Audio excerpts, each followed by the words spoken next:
ఎందరో భక్తులు ఎంతో ప్రయాసపడి మనకిచ్చినటువంటి ఈ బైబిల్ని, దేవుని స్తోత్రం, ఈ రెండంచుల ఖడ్గం అంటే చెప్పేవారికి వినేవారిని కూడా ఖండిస్తుంది. స్తోత్రం.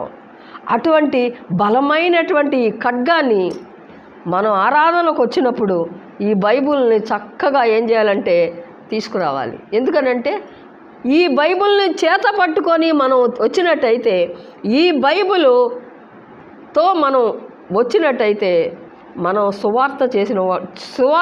సువార్త చెప్పిన వారం అవుతాం. దేవుని స్తోత్రం. ఈ పరిశుద్ధ గ్రంథాన్ని ఇది రెండంచుల ఖడ్గం అంట. దేవుని స్తోత్రం. కొందరు ఈ పరిశుద్ధ గ్రంథాన్ని ఎక్కడికి వెళ్ళినా సరే తీసుకెళ్తారండి. కొందరు భక్తులు, దేవుని స్తోత్రం, అది ఎక్కడికి వెళ్ళినా పరిశుద్ధ గ్రంథాన్ని ఏం చేస్తారంటే మోస్తారు. ఇది మోయటం